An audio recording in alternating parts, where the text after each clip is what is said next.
Donc, bonsoir à tous. Je suis ravi de vous retrouver pour nos conférences mensuelles pratiques dentaires. Les vacances sont terminées, la rentrée des classes bien entamée, le rythme soutenu du cabinet a repris, les bienfaits de nos vacances semblent donc assez loin. Alors, comment garder cette énergie que l'on avait pu reprendre pendant ces vacances et la force de travailler? Comment savoir assurer la prise en charge de nos patients?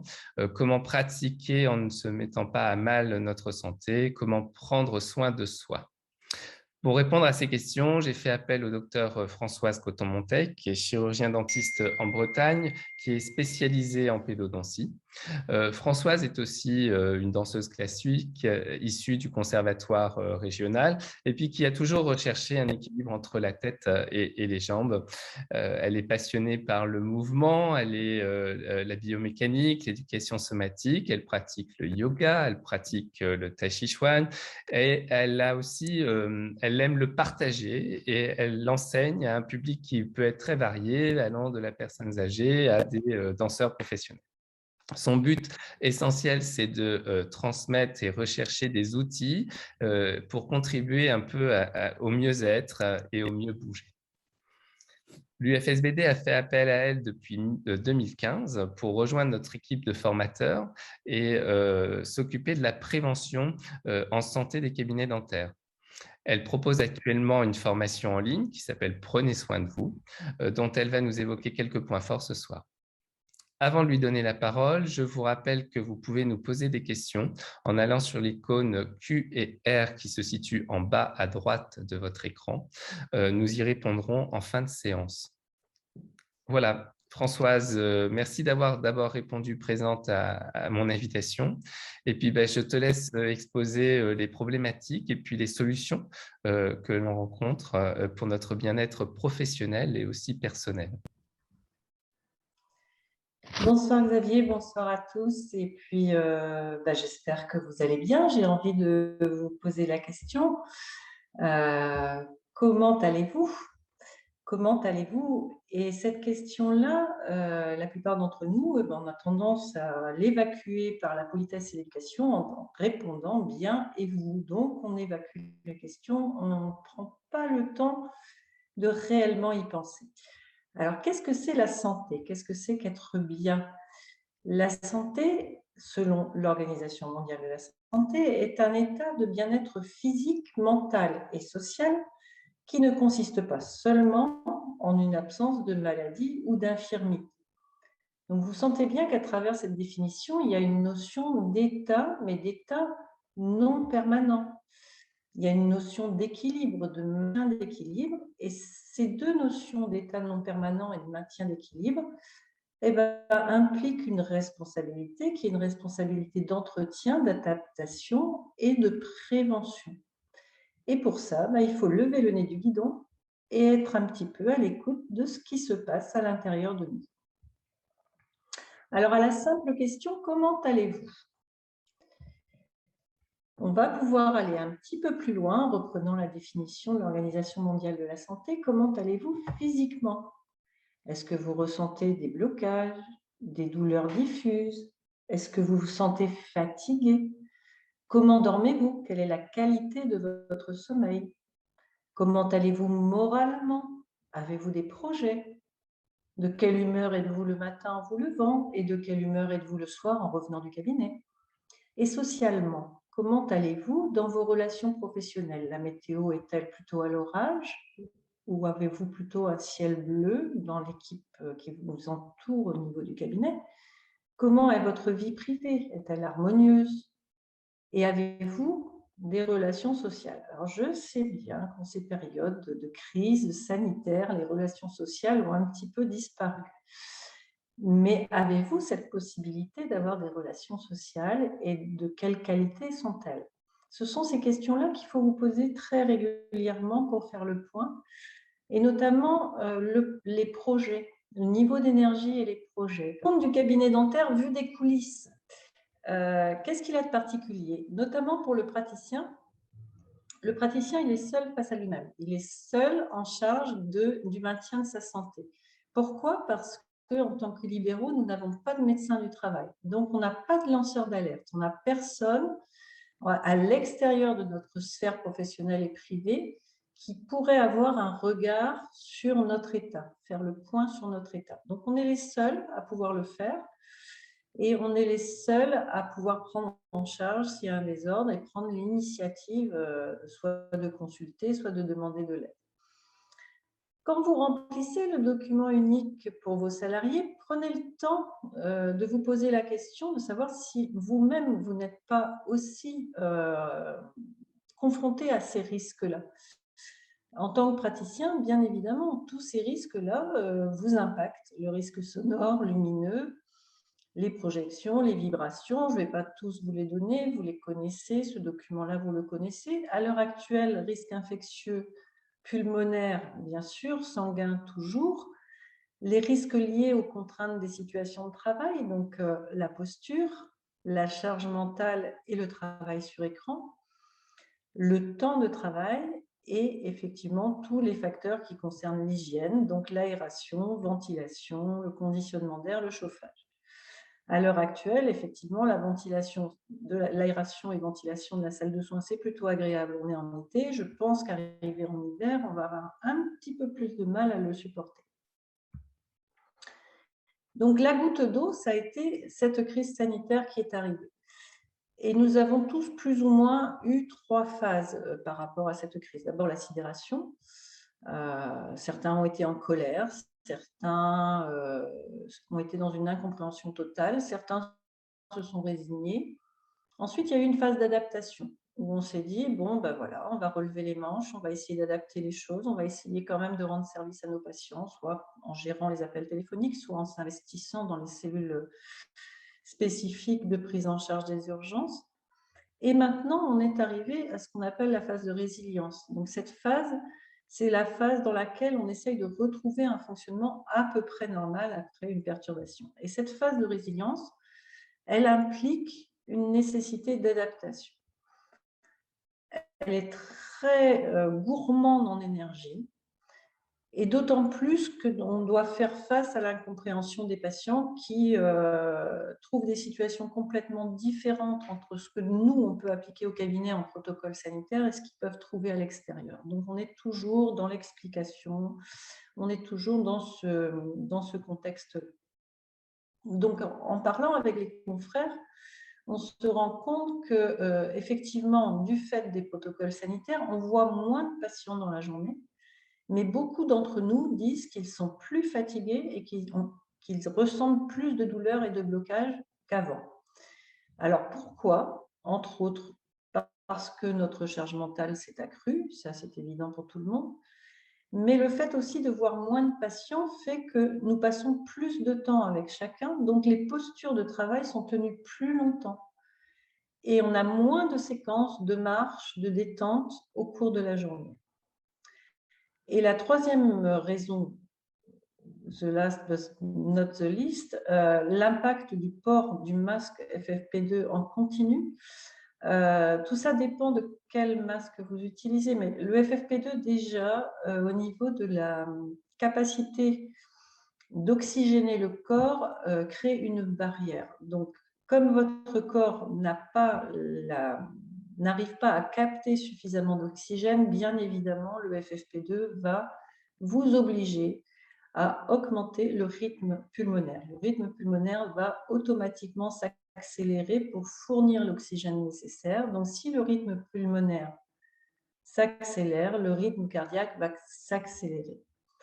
Ça, c'est un des premiers impacts du port du masque FFP2. Le deuxième impact, et ça dépend du type de masque que vous utilisez.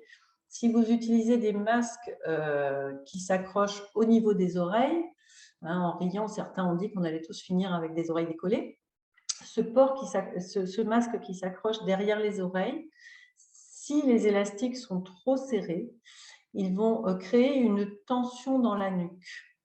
Les petits muscles, alors faites l'essai là devant votre écran, mettez vos 2 index sur vos mastoïdes ici derrière, un tout petit peu à distance de vos oreilles, et ramenez vos index près de vos oreilles. Et essayez de sentir la tension au niveau de votre nuque, notamment au niveau du trou occipital et de la première cervicale.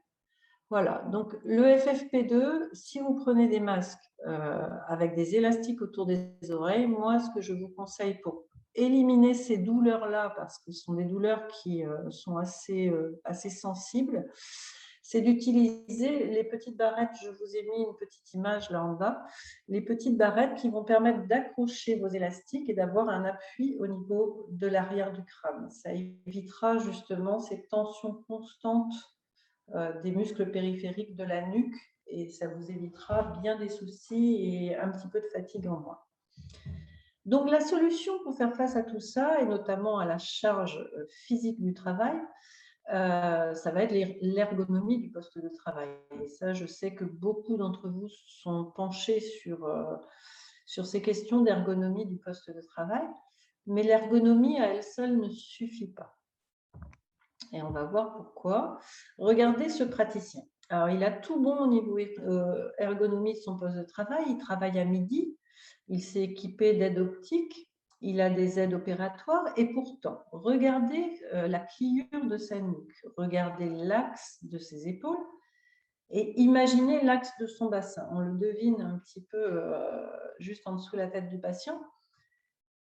Pourquoi il est dans cette position-là? Pour plusieurs raisons. C'est que déjà, l'habitude, elle est héritée de l'apprentissage, c'est-à-dire ce que l'on a appris comme geste opératoire quand on était étudiant à l'université. Quand on est concentré sur une tâche un peu délicate, le corps va automatiquement aller se mettre dans cette position-là. Et c'est vrai qu'à l'époque, surtout les gens de ma génération, personne ne nous corrigeait. Quand on était de travers, tordu pour soigner un patient, on n'avait personne pour nous remettre dans le bon chemin. Moi, je sais qu'à l'université de Rennes, où j'ai fait mes études, on apprenait à travailler à 10 heures. On n'apprenait pas à travailler à midi. Et le travail à 10 heures, maintenant, on le sait, est générateur de beaucoup de tensions au niveau du rachis et de la nuque. Parfois aussi, on connaît les bonnes postures, on sait comment se positionner, mais on ne peut pas le faire parce qu'on est dans l'impossibilité d'appliquer cette bonne posture. Et nous, on rencontre souvent ce schéma-là en dentisterie pédiatrique parce qu'on a affaire à des toutes petites bouches d'enfants de 2 ans, de 3 ans. Si vous avez à intervenir sur une deuxième molaire temporaire dans une petite bouche de 2 ans, 3 ans, vous n'avez guère le choix que d'oublier ce que vous avez appris sur l'ergonomie posturale. Parce qu'il faut quand même finir le soin et qu'à un moment donné, c'est le soin qui prime et pas trop votre santé. Donc, l'ergonomie du poste de travail toute seule ne suffit pas. Donc, il faut apprendre déjà une conscience corporelle pour pouvoir se positionner correctement. Et quand on ne peut pas tenir ces positions correctes au niveau du corps, connaître des mécanismes de contre-posture qui vont effacer les effets de ces tenues de posture nocives. Tout ça pour pouvoir pratiquer dans la continuité et sur la longueur d'une carrière. On n'est pas à court terme, là, on est sur la prévention à long terme. Comment diminuer la fatigue physique liée au stress, donc à la charge mentale? Il faut savoir que 60% de vos douleurs, 60% des TMS sont imputables au stress et 40% sont imputables directement aux contraintes du travail, donc à la posture, au schéma nocif et aux vibrations. Quels sont les effets neuromusculaires des à-coups du stress? Revenons là sur les travaux de Thomas Sana. Thomas Sana s'était appuyé sur les travaux de Celi, qui est un des premiers à avoir décrit le syndrome général d'adaptation. Et Thomas Sana avait recherché quels étaient les réflexes du corps humain par rapport à ces tensions, à ces à-coups du stress. Et il avait décrit, du fait de ses travaux, 2 réflexes qu'on appelle les réflexes de feu vert et de feu rouge, qui sont des micro-contractions réactionnelles et automatiques qui vont peu à peu enfermer le corps dans une armure. Donc ces 2 réflexes sont le réflexe de feu rouge. Le feu rouge, c'est se préparer à fuir ou à encaisser. Donc là, le corps va se fermer, le bassin se rétroverse, le diaphragme est bloqué, la respiration monte dans le haut des poumons. Donc du coup, comme il y a moins de capacité respiratoire dans le haut du poumon, la respiration s'accélère, donc le cœur accélère.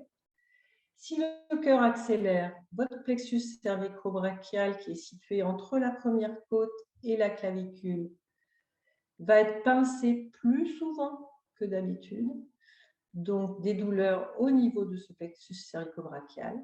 Et la tête, la position de la tête qui va être décalée vers l'avant va augmenter la charge musculaire de la sphère cervicale, donc avec à la clé des douleurs récurrentes. Donc là, je vous parle vraiment de micro-mouvements.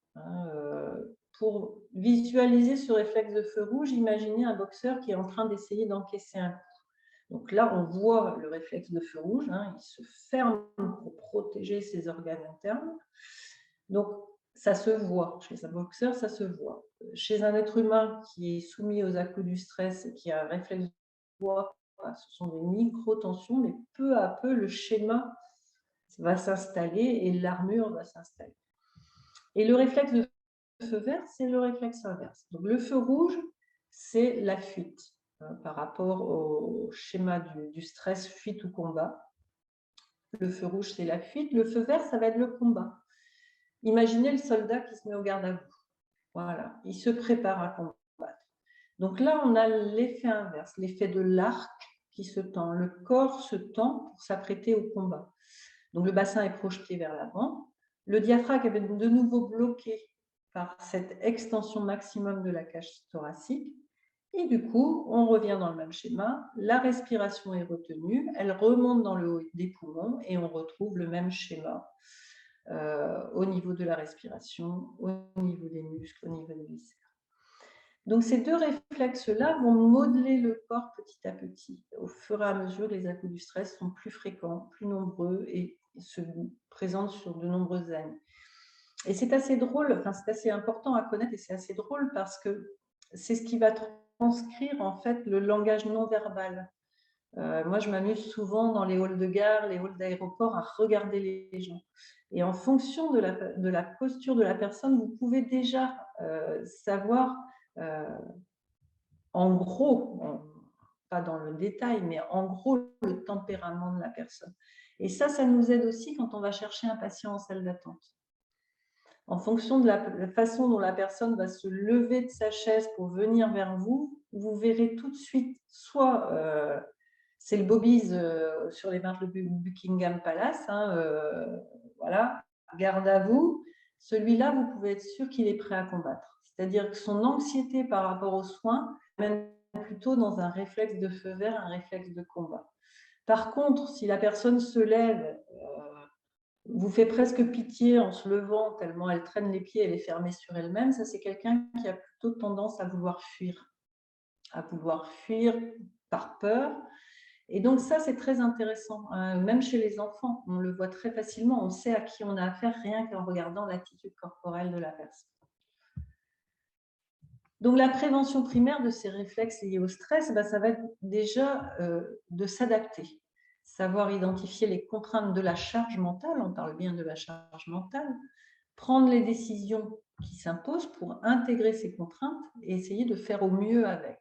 Savoir s'organiser au niveau du cabinet, donc bien s'entourer, faire confiance et déléguer. Ça, en tant que libéraux, on a un petit peu de mal à déléguer, mais aussi réorganiser son espace de travail et organiser son agenda en alternant, on en parlait tout à l'heure avec Xavier, les temps faibles et les temps forts. Le temps fort, c'est celui qui va vous demander le plus d'attention, le plus d'énergie, et le temps faible, c'est celui dans lequel vous pouvez vous permettre de lâcher et de récupérer de l'énergie.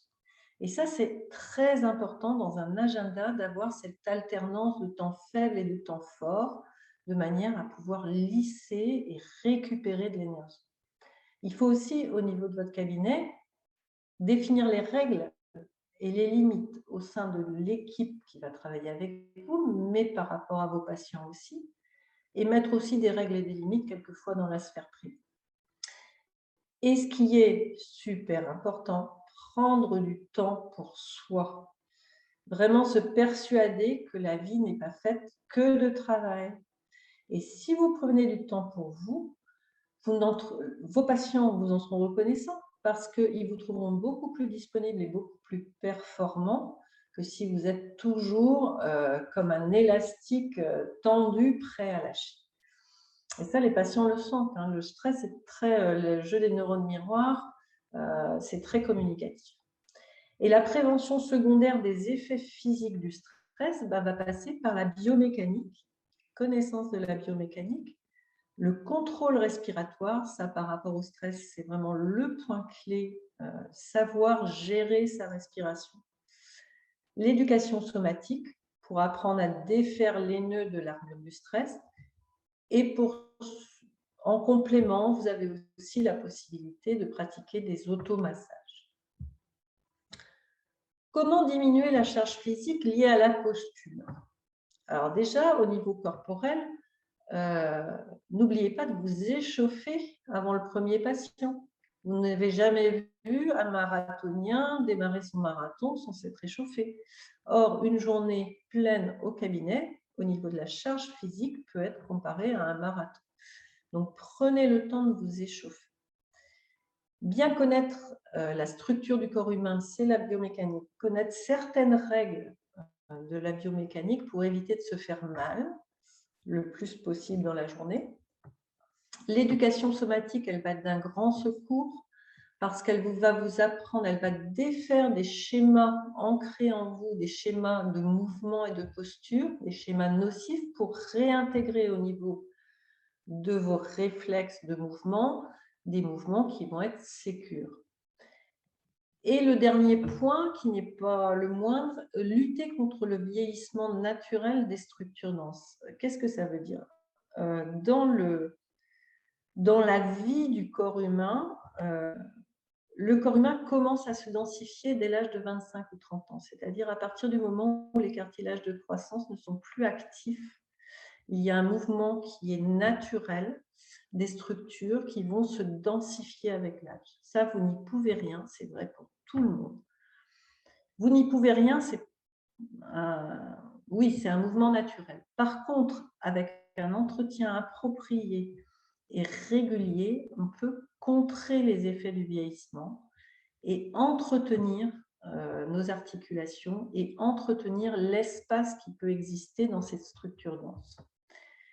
Les aides périphériques de cette charge de travail physique liée à la posture, se ménager des pauses en cours de journée pour relâcher les tensions. Alors, vous n'avez pas besoin de beaucoup de pauses, 5 minutes peuvent suffire pour faire un étirement si vous avez senti qu'une douleur commençait à s'installer. Pensez beaucoup, alors ça c'est un point majeur, pensez à vous hydrater. Hydratez-vous au long de la journée. Moins vous vous hydratez et plus tous les liquides physiologiques du corps vont être denses. On connaît très bien ça en matière de prévention de la carie dentaire. On sait très bien que les caries se développent beaucoup plus facilement pendant la nuit parce qu'il y a moins de salive produite par les glandes salivaires. Pour votre corps, donc les acides sont beaucoup plus concentrés. Pour votre corps, c'est la même chose. Votre corps est composé à peu près à 80% d'eau. Il est super important de vous hydrater. Et n'oubliez pas une chose, parce que je sais qu'ici en Bretagne, c'est vraiment le breuvage préféré des Bretons, ce n'est pas la cervoise, c'est le café. Le café est un diurétique. Donc, quand vous buvez un café, vous déshydratez encore plus votre corps. Donc, pour compenser la perte hydrique liée à votre tasse de café, il faut 2 verres d'eau. Pensez-y, donc café égale diurétique, le thé, et notamment le thé vert qui sont très à la mode en ce moment, sont aussi des diurétiques. Donc il faut compenser la perte hydrique liée à ces boissons particulières. Les aides périphériques, s'étirer tout simplement, écouter ce dont votre corps a besoin. Vous pouvez vous étirer 30 secondes entre 2 patients avant de passer la porte de la salle d'attente. Et comme je l'ai dit tout à l'heure, quand vous prenez une posture qui risque d'être nocive, avoir la connaissance de la contre-posture et essayer de l'appliquer le plus rapidement possible de manière à ce que ça ne crée pas un blocage. C'est-à-dire qu'il n'y a rien de pire qu'une douleur qui va devenir profonde. Alors, l'échauffement avant la journée de travail, on va prendre l'exemple des mains. Je ne peux pas vous poser la question en direct, mais je suis bien persuadée de connaître à peu près la réponse. Combien d'entre vous pensent à échauffer leurs mains avant de démarrer la journée? J'ai envie de vous dire, pas de bras, pas de chocolat, pas de main, pas de soin, hein.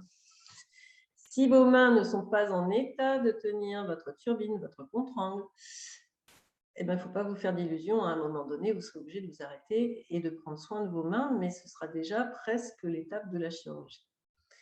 Donc, comment faire? Soit un réveil musculaire avec des petites routines de réveil musculaire avant le premier patient, soit des automassages. Et les automassages, ils vont pouvoir être répétés à chaque lavage de main entre 2 patients. Moi, je sais que je le fais à chaque lavage de main.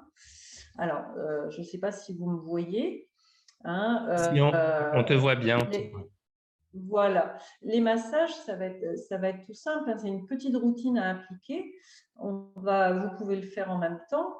On prend chacune des phalanges des doigts, on va tourner, étirer tout doucement et tourner chacune des phalanges, un après l'autre. Voilà, tranquillement, un doigt après l'autre, c'est pas très long. On prend l'annulaire.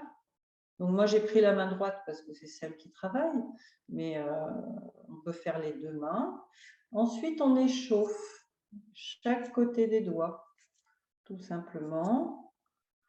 Voilà, entre le pouce et l'index de la main gauche, on va échauffer. Voilà, on va chauffer les espaces entre chaque doigt, dessus-dessous. Et une fois qu'on a fait ça, on va suivre les gaines des tendons. Donc, avec la pulpe du pouce de la main gauche, vous suivez les gaines des tendons en partant du poignet, donc sur le dessus de la main. Voilà, tranquillement. Chaque gaine de tendon en allant jusqu'au bout du doigt. Et même chose à l'intérieur de la paume de la main. Voilà, tranquillement. Donc là, il n'y a pas besoin d'aptitude physique particulière. Et une fois qu'on a fait ça, on va appuyer très fortement dans le centre, dans le creux de la paume de la main. 3, 5 fois de suite, autant de fois que ça vous fait du bien. Vous sentez peut-être déjà une petite tension, hein, qui remonte en faisant ça. Et ensuite, alors là, celui-là, en général, est très douloureux chez les dentistes. Le gras du pouce, là, hein, on va appuyer très fortement en plein milieu. Donc ça, c'est le tendon de la pince, hein, du pouce. Appuyez plusieurs fois fortement. Voilà, pour défaire les tensions. Et ensuite, on va faire chaque racine de chaque doigt, l'un après l'autre. Et voilà. Et ensuite, vous secouez. Et maintenant, si vous l'avez fait en même temps que moi, essayez de comparer les sensations dans la main que vous venez de masser et dans celle que vous n'avez pas massée. Il y a des sensations qui sont complètement différentes. Il y en a une qui est beaucoup plus chaude que l'autre, une qui est beaucoup plus lourde que l'autre. Vous devez sentir que cette main que vous venez de masser est beaucoup plus apte à travailler que celle que vous avez laissée avec ces tensions de la veille et de l'avant-veille. Donc, je vous disais que j'automasse comme ça à chaque lavage de main, parce que quand vous mettez le savon, vous pouvez très bien aller chercher, voilà, ces petits endroits-là. Il est même conseillé effectivement de vraiment… Et donc, si vous le faites régulièrement en cours de journée, à chaque lavage de main entre chaque patient, vous verrez que les tensions dans les doigts sont complètement… l'état de vos mains et l'état de vos doigts sont complètement différents. Donc ça, c'est une petite chose toute simple à faire. Il n'y a pas besoin de beaucoup de connaissances pour faire ça. Alors… C'est un lavage de main chirurgical un tout petit peu plus poussé, quoi. Voilà, c'est ça, mais c'est du temps pour vous, en fait. Ouais. Parce que, comme je disais à Xavier, moi, je ne suis pas loin de la retraite et il m'arrive très souvent, alors bizarrement, d'avoir des crampes dans la main gauche, pas dans la main droite. Pourtant, je suis droitière, dans la main gauche. Et là, c'est le petit signe en disant attention, vas-y, hop, on masse, on masse, on masse. Parce qu'en fait, si vous voulez, les crispations, on a une profession quand même où ce besoin de tenir fermement nos instruments, mais d'avoir un toucher sur l'organe dentaire qui soit très léger. Et cette double contrainte va faire qu'il y a énormément de crispation qui s'installe au niveau des doigts, au niveau des mains.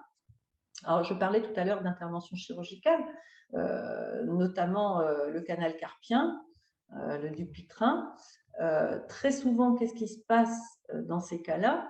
En fait, au niveau des gaines de vos tendons, de chaque doigt, et au niveau du poignet, puisque l'ensemble des tendons de la main se rejoignent au niveau du poignet, il y a énormément, du fait des crispations, de tissu conjonctif qui s'est accumulé. Et du coup, le tendon ne coulisse plus à l'intérieur de sa gaine. Donc, le fait de masser régulièrement, vous libérez, en fait, peu à peu, vous cassez ce tissu conjonctif pour garder une liberté de mouvement au niveau des tendons des mains.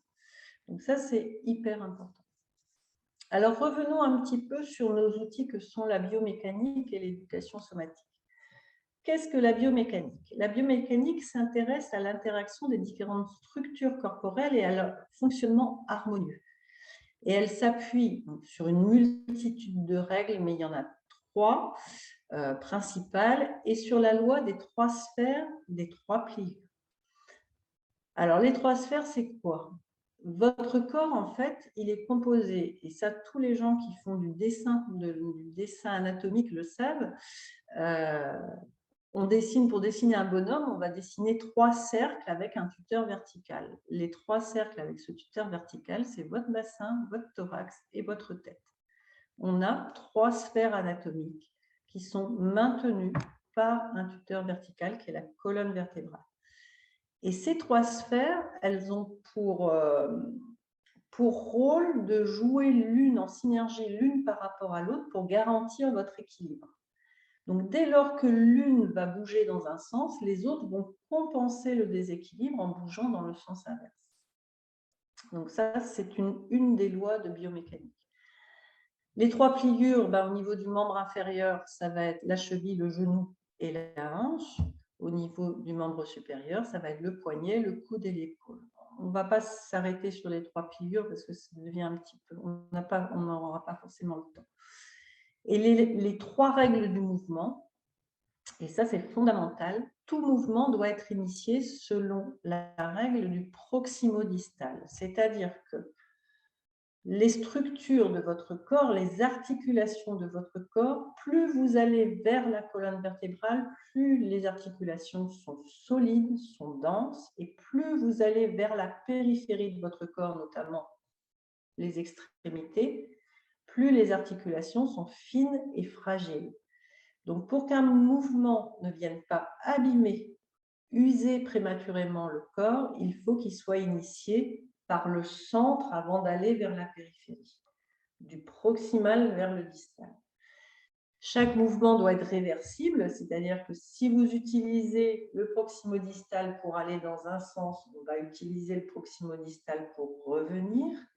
Et il doit être reproductible. Et cette notion de reproductibilité, elle est très intéressante parce que ça veut dire qu'à un moment donné, il y a une mémorisation du schéma et que le schéma devient automatique. Et quand le schéma devient automatique, vous n'avez plus besoin d'y songer. Et l'éducation automatique, elle aussi, va s'appliquer à défaire les schémas nocifs, à recréer des schémas de posture et de mouvement qui respectent la biomécanique, et par le jeu de la répétition, à les mémoriser. Et le seul mot d'ordre dans cette pratique-là, c'est USB, c'est-à-dire que c'est un petit peu de pratique, répété souvent pour beaucoup de bénéfices.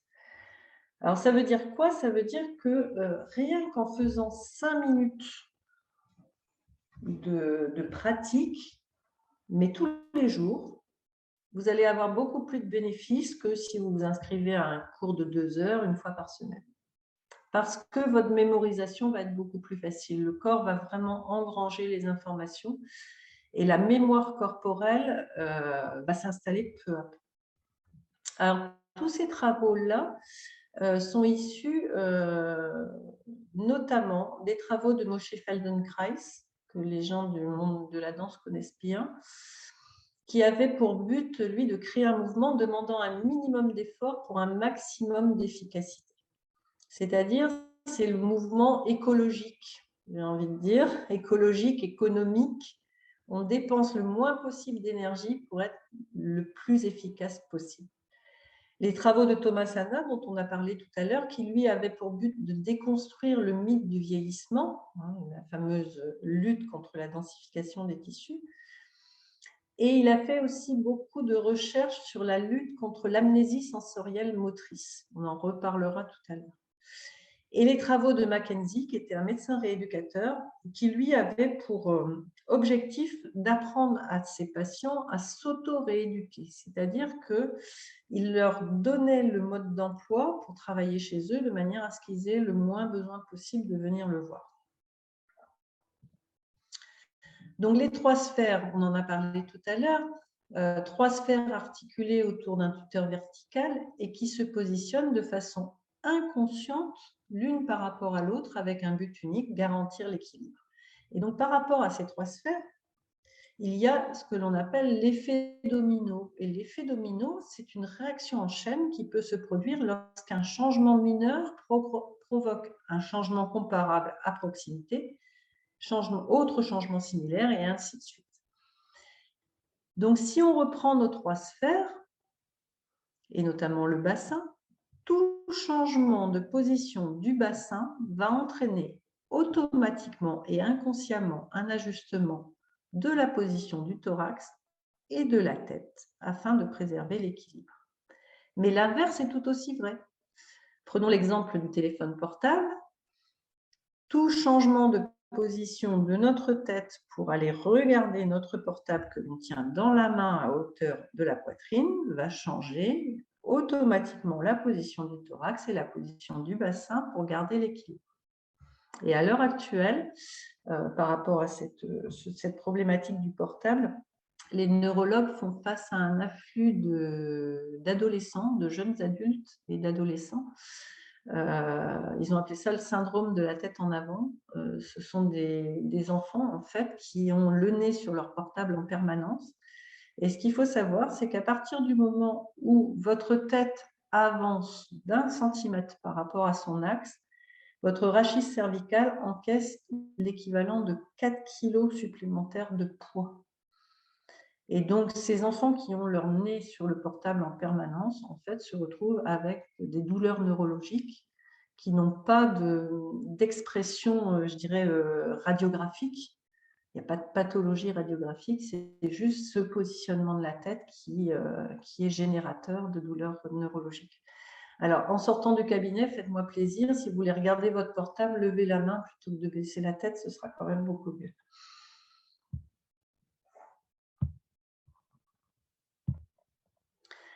Alors, on va prendre l'exemple de la posture assise parce qu'au cabinet, vous êtes assis à peu près 70% de votre temps de travail se passe en position assise. On va revenir très rapidement sur l'anatomie du bassin. Si vous regardez cette petite photo, le bassin présente en bas du bassin une structure en V qui a un plateau. Ce V, il est un petit peu coupé, on n'a pas une pointe, on a un plateau et ce plateau s'appelle l'ischion. Donc on a 2 ischions, un ischion droit et un ischion gauche. Par rapport à ce bassin, on a aussi le fameux muscle psoas-iliaque. Alors, le psoas-iliaque, en yoga, il est appelé la poubelle des émotions. C'est pas très joli. Dans certaines traditions yogiques, ils l'appellent le muscle de l'âme. Donc, pourquoi la poubelle des émotions? Parce qu'en fait, avec nos modes de vie où on passe notre temps assis avec le bassin enroulé, le psoas est complètement comprimé. Et cette compression, comme on le verra après, a des répercussions en fait au niveau de tout le fonctionnement interne. Et ces répercussions organiques vont avoir des répercussions effectivement au niveau du mental. Donc c'est pour ça qu'on l'appelle la poubelle des émotions. Et la poubelle des émotions en référence aussi aux travaux de Thomas Hanna sur les réflexes de fermeture du corps. Donc, le muscle psoas, c'est le seul muscle qui permet de relier vos membres inférieurs avec votre tronc. Donc, il a un sacré boulot quand même, ça vaut le coup d'en prendre soin. Et il s'insère du rachis dorso-lombaire jusqu'au petit trochanter. Donc, si vous regardez bien l'image, vous voyez qu'il vient coiffer en fait tout votre rachis lombaire à l'arrière des lombaires. Et très souvent, les douleurs que vous ressentez au niveau du rachis lombaire, au dorso-lombaire, viennent de cet écrasement continu de votre psoas iliaque. C'est une douleur musculaire qui se ressent au niveau du rachis dorso-lombaire. À l'avant, votre bassin va être fermé, donc le psoas iliaque, il est secondé par une sangle ligamentaire qu'on appelle le ligament inguinal. Et donc, ce bassin qui va se s'antéverser ou se rétroverser va faire soit une hyperextension, soit une compression au niveau du psoas iliaque, et donc derrière, les douleurs lombaires qui vont avec. Donc, je vous propose de vous décoller un petit peu de votre table et de vous asseoir un petit peu en avant de votre chaise, sans poser le dos contre le dossier de la chaise, et essayez de trouver, alors, essayez de jouer un petit peu avec votre bassin en le basculant en avant, en arrière, essayez de trouver le maximum en avant, en arrière, et quand vous avez trouvé le maximum en avant, en arrière, essayez de trouver la position dans laquelle il vous semble que vous êtes le plus haut. Une fois que vous avez trouvé cette position-là, donc c'est vraiment une position intermédiaire, donc les épaules ne participent pas du tout, hein. Il y a juste le bassin qui bouge. Les épaules, on va les garder là où elles sont. Essayez en vous baladez-vous d'avant en arrière, comme ça, juste le bassin, et essayez de sentir, voilà, je trouve mon milieu, la position où mon corps est le plus haut perché. Quand vous êtes sur cette position, essayez de voir si la pression est la même dans l'ischion gauche et dans l'ischion droit. Essayez d'équilibrer cette pression-là. Voilà. Et une fois que vous êtes là, automatiquement, votre thorax, si vous relâchez bien le périphérique musculaire, là, il n'y a pas de danger. Personne ne vous agresse, vous pouvez vous permettre de lâcher prise. Relâchez tout et restez dans cette position-là. Et vous verrez que vous n'avez pas besoin de tension au niveau du corps pour que votre corps se redresse. C'est juste la position de votre bassin qui a redressé, mécaniquement parlant, votre corps. Donc, votre thorax est positionné, votre tête s'est positionnée. C'est juste ça. Alors, j'anticipe là une question que j'ai très souvent en formation par rapport au siège opérateur. Selle ou pas selle? Ça, c'est la question jackpot. Eh ben, j'ai envie de vous dire que c'est un peu comme notre petit confrère qu'on a vu tout à l'heure, là, qui avait tout bon en ergonomie. Effectivement, une selle va vous obliger quelque part à monter sur ces ischions. Mais la selle ne va pas vous empêcher de passer vers l'avant. Et donc, même que vous ayez une selle ou que vous ayez une simple chaise plate, le fait d'avoir une selle ne vous exonère pas d'essayer de trouver cette juste position de l'ischion. La selle, c'est juste une aide complémentaire pour aller vers. Mais cette position de l'ischion, il n'y a que vous qui pouvez la trouver. Et quel que soit le support sur lequel vous allez être assis, vous aurez cette mémorisation à faire pour pouvoir vous positionner sur vos deux ischions. Les études qui ont été faites ont montré que le meilleur support d'assise qui existait, c'est le gros ballon. Le problème, c'est qu'au cabinet dentaire, ça ne va pas être facile. Ça ne va pas être facile. Pourquoi? Parce qu'on a notre pédale. Alors là aussi, revenons quelques instants sur la pédale, tant qu'on est sur le bassin. Si votre pédale est positionnée trop loin, à gauche ou à droite, hein, quel que soit le côté où vous la positionnez, voilà, essayez là, de votre position d'équilibre de vos ischions, essayez de tendre la jambe comme si vous aviez une pédale sur laquelle appuyer. Ben, vous allez vous rendre compte qu'il y a un des deux ischions, déjà le bassin n'est plus en équilibre, et il y a une des deux fesses qui va se monter. Et donc, on va se retrouver avec un bassin à l'oblique. Donc, une chose super importante que vous pouvez mettre en application dès demain, c'est de ramener votre pédale presque en dessous de vous, de manière à ne pas avoir besoin d'étendre la jambe pour aller chercher la pédale. Ça, c'est un truc tout bête, mais essayez de le faire. Et tout ça, c'est pour la santé de votre bassin. Alors, les conséquences structurelles d'un déséquilibre du bassin, voilà, l'antéversion du bassin, le lombaire va se creuser, le thorax donc, va reculer. Alors, j'épaissis un petit peu le trait. Le rachis lombaire se creuse, le thorax recule. Donc, normalement, si on veut suivre les lois de la biomécanique, la tête devrait basculer en arrière pour accompagner le mouvement et vous garder en équilibre. Le problème, c'est que chez ceux d'entre nous qui ont cette bascule antérieure du bassin, il y a la nécessité que les yeux soient dans le plan horizontal. Donc, on va avoir le creusement du dos, le thorax qui part en arrière, la tête ne peut pas partir en arrière puisqu'on a besoin de regarder devant. Donc, faites-le avec moi, essayez de sentir ce qui se passe. Je creuse le bas du dos, donc mon thorax recule, je laisse ma tête, je laisse mes yeux basculer vers le plafond, mon menton basculer vers le plafond. Ok, là on est dans une position qui globalement peut potentiellement être biomécanique. Si j'ai besoin de regarder devant moi, et que je ramène mon regard à l'horizontale, essayez de sentir ce qui se passe dans votre nuque. La tension qui va exister au niveau de la nuque.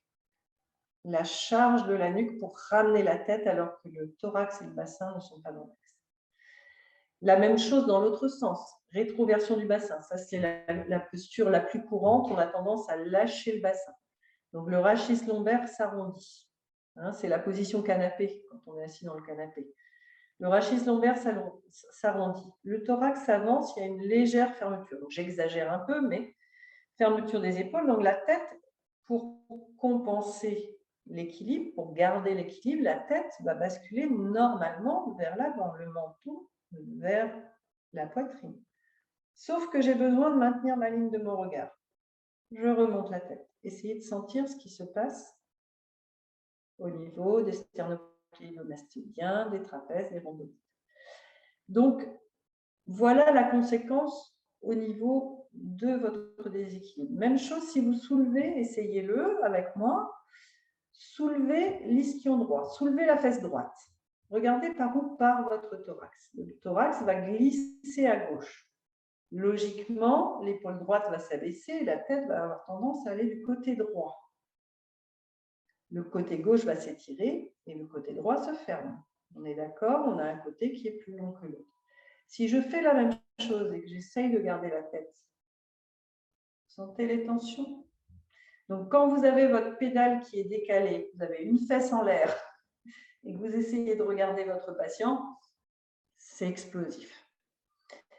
Et même chose, si on déplace, parce que le bassin il peut se déplacer dans tous les sens, si on déplace un des angles du bassin vers l'avant, allez-y avec moi, avancez le côté droit de votre bassin. Dans l'idéal, le thorax va suivre le mouvement, donc on a la boîte d'allumettes, et la tête va suivre le mouvement. Par contre, si on avance le bassin et qu'on ne bouge pas le thorax, qu'il n'y a pas de coopération entre le bassin et le thorax, essayez de sentir les contractions musculaires qu'il peut y avoir dans le bas du dos. Donc, ma pédale qui est loin, j'ai la fesse en l'air et en plus, je tourne le bassin. Donc, on a une espèce d'essorage qui se fait au niveau musculaire. Donc, tout ça, c'est des consciences de mouvement que l'on peut, des schémas que l'on peut défaire. Donc, les conséquences, effectivement, on a des conséquences osseuses, on a des conséquences musculaires, on a des conséquences organiques. Alors, conséquence musculaire la plus importante à mes yeux, c'est le blocage du diaphragme. Qu'on soit en hyperextension ou qu'on soit en fermeture, votre diaphragme qui est situé sous les côtes, il peut pas fonctionner. Donc, la respiration monte en haut des poumons et comme on l'a dit tout à l'heure, du coup, les poumons accélèrent, le cœur accélère et c'est l'emballement du système et c'est une dépense d'énergie complètement inutile. Au niveau organique, on va avoir une compression des organes internes. Donc, tout ce qui est système digestif va être complètement bloqué. Combien d'entre nous avons des intestins paresseux et des difficultés au niveau gastrique? Il ne faut pas s'étonner. Si le bassin s'enroule, on va avoir une compression à ce niveau-là.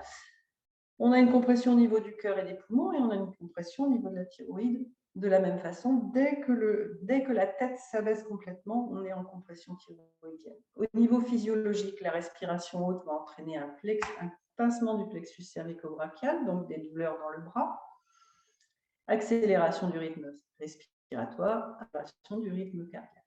J'ai été très étonnée, il n'y a pas si longtemps, j'ai vu passer une publication sur le risque d'infarctus du myocarde, et les chirurgiens dentistes arrivaient dans le peloton de tête sur le facteur de risque d'infarctus du myocarde.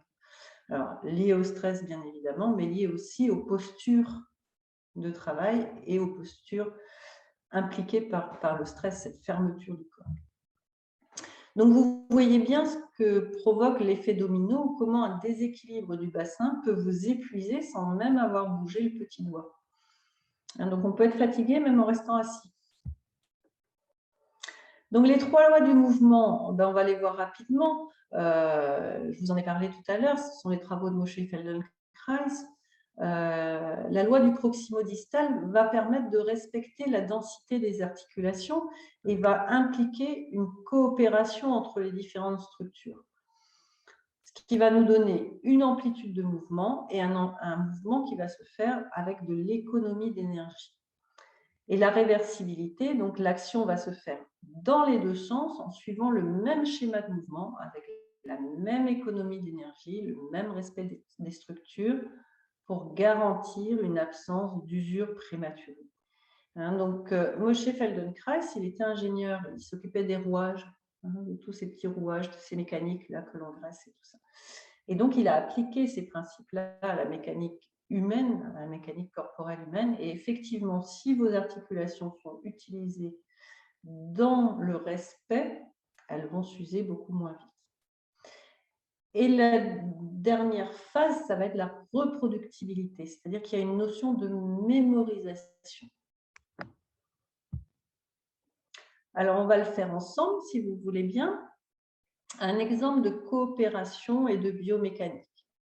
L'idée d'attraper un objet derrière soi. Donc ça aussi, c'est une situation qui nous arrive assez souvent au cabinet dentaire. On a souvent des outils, des instruments qui sont derrière nous. On va le faire que d'un côté, parce que ça, c'est une particularité de l'éducation somatique, c'est qu'on travaille que d'un seul côté et on s'appuie sur la mémoire corporelle pour avoir un impact des deux côtés. C'est-à-dire qu'une fois que le cerveau a bien compris le schéma de mouvement d'un côté, donc au premier côté, on va découper le mouvement en petits mouvements pour avoir un schéma complet. Et une fois que ce schéma-là est engrangé d'un côté, on n'a plus besoin de redécouper de l'autre côté parce que votre cerveau a mémorisé les étapes. Donc, c'est un gain de temps. Le corps fait appel en fait à son répertoire de mouvements. Alors, vous allez reculer un tout petit peu votre chaise, vous asseoir au bout de la chaise et juste pour faire un test, pensez à rien, faites-le de façon naturelle comme vous le faites d'habitude. Tournez-vous pour regarder au-dessus de votre épaule droite et essayez de mémoriser le point le plus éloigné que vous pouvez capter avec votre regard. Vos yeux tournent en même temps que la tête. Qu'est-ce que j'ai réussi à voir? Donc, du côté droit, qu'est-ce que je peux voir? Jusqu'où je peux aller? Voilà. Et à gauche, je mémorise qu'est-ce que je peux voir, jusqu'où je peux aller. OK, c'est bon pour tout le monde? Donc maintenant, on va mettre la main droite sur l'épaule gauche pour éviter de tirer dans le bras. Et on va commencer par soulever la fesse gauche. La fesse gauche. Ensuite, on va avancer l'ischio. On va avancer la iliaque à gauche. OK, donc mon bassin est tourné à gauche. Mon thorax est tourné, à droite, mon thorax est tourné à droite. Et là, on va continuer le mouvement. Le bras et la tête. Et vous revenez en redéposant bras, tête, thorax et fesses. Alors, est-ce que vous avez vu une différence entre les deux? Le mouvement que vous faisiez au départ, est-ce que votre poing que vous avez pu On va un peu plus loin. On va un petit peu plus loin. Voilà. Donc, en fait, l'idée, si tu veux, au départ, c'est, voilà, le réflexe que l'on a tous, c'est pour se tourner, on tourne l'épaule. Alors, pour attraper quelque chose, c'est encore pire parce qu'on tire sur le bras pour aller chercher derrière. Hein, on fait tout ça. On va tirer sur notre bras pour aller chercher derrière. Si on fait tourner le bassin, déjà, on part de la diagonale au lieu de partir de face. Ensuite, on fait tourner le thorax. Et ensuite, on peut allonger le bras pour aller chercher derrière sans abîmer l'articulation de l'épaule. Donc, c'est une coopération qui va du bassin au thorax à la tête. Hein, vous imaginez, voilà, ce petit mouvement. Bassin, thorax, tête. Ensuite, j'attrape mon objet et je reviens. Tête, thorax, bassin, et je reviens. Et là, j'ai préservé l'articulation de mon épaule. Donc ça, ce sont des mouvements qu'il faut vraiment s'entraîner à faire, découper, découper, s'entraîner, répéter 10, 12, 15 fois. Ensuite, vous les oubliez et vous les reprenez le lendemain. Et vous verrez que votre corps, il va mémoriser, qu'à un moment donné, vous ne poserez même plus la question, vous n'irez même plus chercher dans votre répertoire, ça va se faire automatiquement. Automatiquement, vous avez utilisé cette possibilité-là, parce que le corps, il n'est pas bête. Hein. Si ça lui demande moins d'énergie, il va automatiquement aller chercher le mouvement qui va lui demander moins de fatigue et moins d'énergie. Et ça, c'est des mouvements qu'on répète très souvent dans la journée. Très souvent. Alors, l'amnésie sensorimotrice, on ne s'est pas arrêté dessus tout à l'heure. Ça mérite quand même qu'on s'y attarde parce que je me rappelle dans mes enseignants, il y en avait un qui disait « il n'y a pas pire douleur que celle qu'on ignore ». Ça veut dire quoi? On va prendre l'exemple de lever le bras pour attraper les croquettes du chat dans le placard. Hein, on est tous arrivés à un moment donné de notre carrière de dentiste à ne pas pouvoir attraper les croquettes du chat ou les gâteaux des enfants dans le haut du placard. L'amnésie sensorimotrice, c'est un mécanisme de protection du corps qui va enlever du catalogue des mouvements possibles ceux qui ont entraîné des douleurs récurrentes. C'est-à-dire que quand vous vous êtes fait mal sur un mouvement, une fois, deux fois, trois fois, ce mouvement va disparaître de votre bibliothèque des mouvements possibles. Et c'est pour ça que l'on dit qu'il n'y a pas pire douleur que celle qu'on ignore. Parce qu'effectivement, une fois que ce mouvement-là est archivé, bien évidemment, on n'a plus mal, parce qu'on ne fait plus le mouvement. Ça implique aussi une chose importante, et ça qui peut vous servir en tant que praticien. Ça, c'est juste un petit rappel sur les composantes de la douleur. Hein, c'est valable pour nous, mais c'est valable pour nos patients aussi. La douleur, en fait, il y a une règle qui est la règle des 3/3. Dans une douleur exprimée, il y a un tiers qui correspond à la mémoire de la douleur, un tiers qui correspond à une anticipation de la douleur, parce que du coup, comme on se rappelle qu'on avait eu mal, on anticipe la douleur, et le dernier tiers, c'est la douleur réelle. Donc, vous voyez, on a une douleur qui est grosse comme ça, j'enlève la mémoire, j'enlève l'anticipation et je me retrouve avec une douleur qui est grande comme ça. Et ça, c'est important pour nos patients aussi. Hein. C'est important de le savoir. Moi, très souvent, je demande à mes petits patients qui ont eu des caries ou des douleurs sur des dents de lait qui sont devenus adolescents, donc 7, 8, 9, 10 ans après, est-ce que tu te rappelles comment tu avais mal quand tu avais tes dents de lait? Eh ben, c'est spontané. Ils te répondent oui. C'est-à-dire qu'ils ont mémorisé cette douleur-là. Donc, au niveau du corps, c'est la même chose. Un tiers de mémoire de la douleur, un tiers d'anticipation de la douleur, un tiers de douleur réelle. Donc, à force d'aller chercher les croquettes du chat dans le placard, je me fais mal une fois, je me fais mal deux fois, la troisième fois, je ne suis pas bête, je prends une chaise, je grimpe sur la chaise pour aller chercher les croquettes. Ou alors, deuxième solution, je ne donne pas à manger au chat. Et en fait, il y a une autre solution, c'est le traitement de l'amnésie sensorimotrice. C'est pas beau de mentir, mais on peut tromper son cerveau pour aboutir au mouvement par un autre chemin. Alors là, je vois dans tes yeux, Xavier, une interrogation majeure. Qu'est-ce qu'elle me raconte? Je m'explique. Je ne sais pas si je vais au fond de la pièce, vous me voyez? Oui, si tu vas au fond de la pièce, on te voit. C'est bon, on te voit. Oui, oui. Donc, j'ai mal au bras, mais les croquettes du chat sont là. Ça me fait mal quand je fais ça. D'accord? Donc, je ne vais pas faire ça, bien évidemment. Je vais poser mon bras ici parce que mon cerveau, il sait que si je fais ça, je me fais mal. Je vais poser mon bras là où j'ai pas mal. Là ou là, à hauteur de l'épaule, j'ai pas mal. C'est quand je monte que j'ai mal. Et au lieu de monter le bras, je vais m'entraîner à baisser les jambes, à plier les jambes. Donc là, mon cerveau, il n'est pas en alerte. La mémorisation de la douleur, elle n'intervient pas. Et il n'y a pas d'anticipation de la douleur.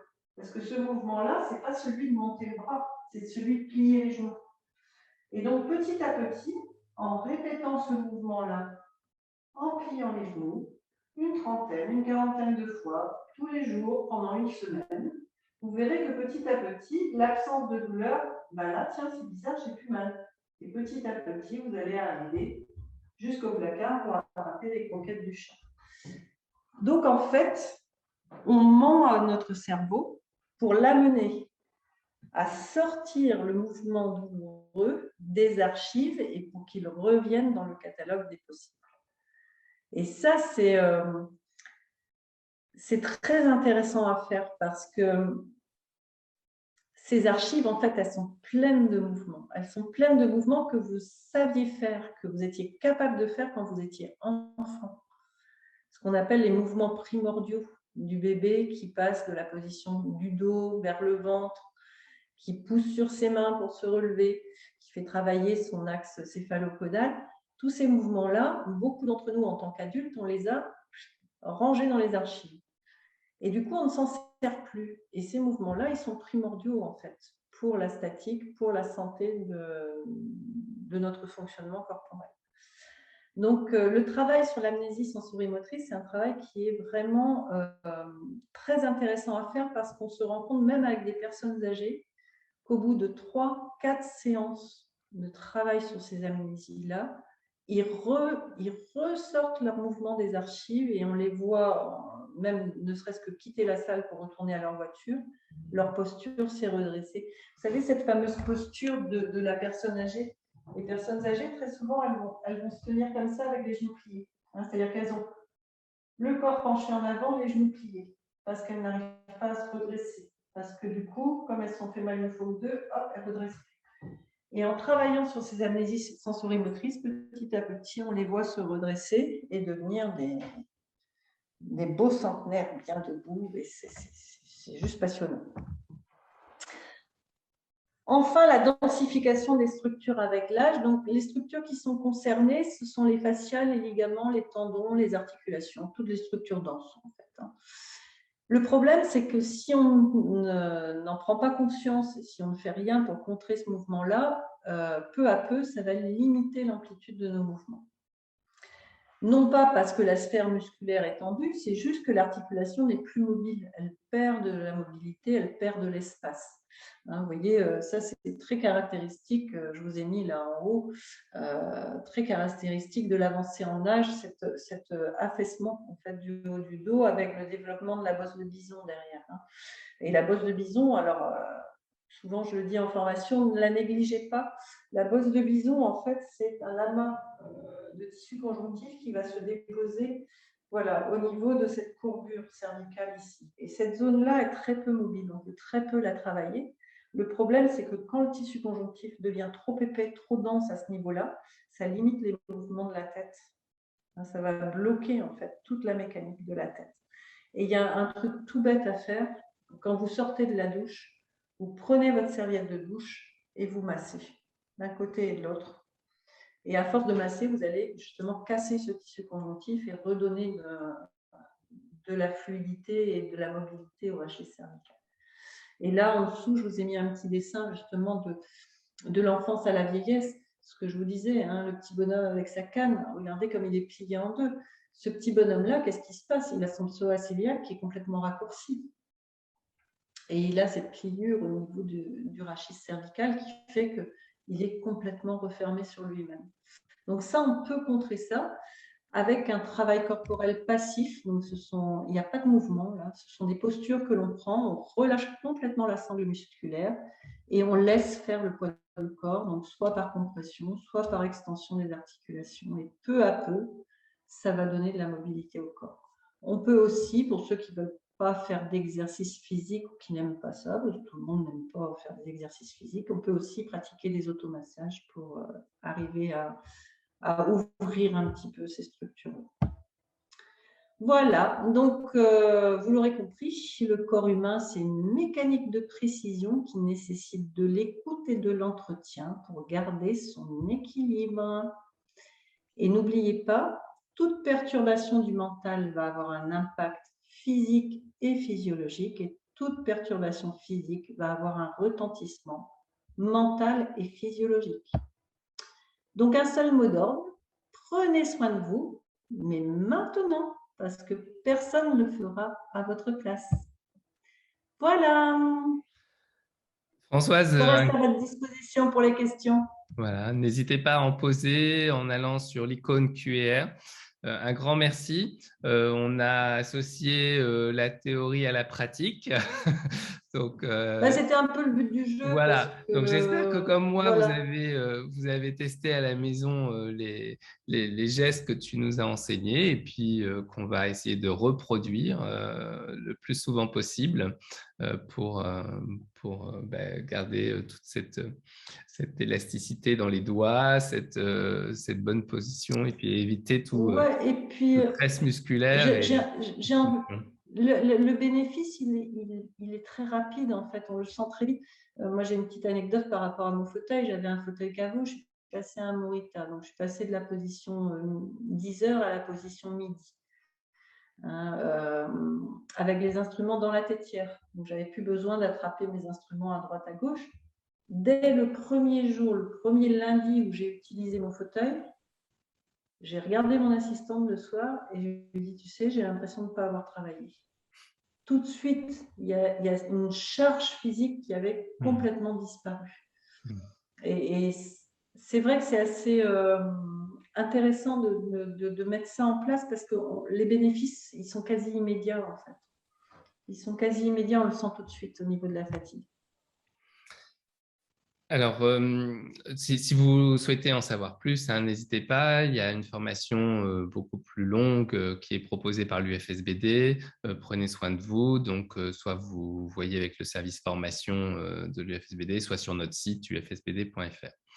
On a une question sur les problèmes de canaux carpiens. Est-ce que tu as un petit peu, est-ce que tu connais les proportions? Est-ce que tu sais par rapport à notre profession, si on a des chiffres par rapport à ça, les fréquences euh, Alors, les chiffres, je ne les ai pas parce que je ne suis pas allée les chercher. Je pense qu'ils doivent être ouais. disponibles quelque part. La seule chose que je peux dire, moi, c'est que depuis 2015, donc, on a fait quand même pas mal de sessions de formation avec l'UFSBD.